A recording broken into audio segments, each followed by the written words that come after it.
দ্বিতীয় সন্তানকে আনতে যাওয়ার আগে প্রথম সন্তানকে কি করে ভুলে যাই বলো। তো আজ আমার ডেলিভারি ডে, তো সোনাকে একটু দেখে নিলাম। তো ও তো আমার কাছে আর নেই, ওকে এভাবে ছবিতেই দেখতে হয়, এটা আমার দুর্ভাগ্য। তো আজকে আমার ডেলিভারি ডে, তো আমি রেডি হয়ে গেছি আর ঘরটারও গোছানো হয়ে গেছে। আর এখন সকাল ওই 6:30 মতো বাজে। তো 7টা 7:30টার মধ্যে আমাকে নার্সিংহোমে চলে যেতে হবে। তো এই যে আমরা দুজনাই রেডি, বাবা মাও রেডি, আর আমার দাদাও যাবে, ও একটু পরে যাবে বাইকে করে, আর আমরা গাড়িতে যাব। ঠাম্মা এসেছে এদিকে, আর দেখো ঠাকুরকে একটু নমস্কার করতে চলে এসেছি। আর দেখো আমরা গাড়িতেও কিন্তু উঠে পড়েছি, আর এদিকে আমার কাকি শাশুড়িও যাচ্ছে আমাদের সঙ্গে। তো বেশি দূরে না আমাদের বাড়ি থেকে নার্সিংহোমটা, কাছেই, মানে একদম কাছে আবার নয়।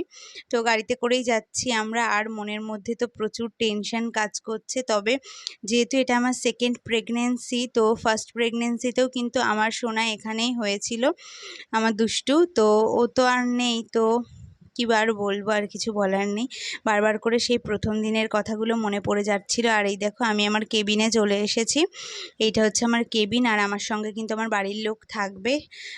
তো এই যে তোমাদেরকে একটু ছোট্টর মধ্যে ঘুরে দেখালাম। আর এখানে একটা জানলা আছে, আর এই যে আমি, আর এইখানে একটা টয়লেট আছে আমার ঘরের সঙ্গেই কিন্তু একদম লাগোয়া। আর ওদিকে আরেকটা বেড দেখতে পাচ্ছিল, ওটা আমার বাড়ির লোক থাকার জন্য, আমার সঙ্গে আমার মাসি থাকবে। তো এই দেখো এদিকে কিন্তু আমার ওটি একদম হয়ে গেছে। তো আমাকে এখন বেডে দিয়ে দিয়েছে। তো এর মাঝখানে আর কোনো ভিডিও করা হয়নি। তোমাদের দাদাভাই না খুব টেনশন করছিল, ও আর ভিডিও করতে পারেনি।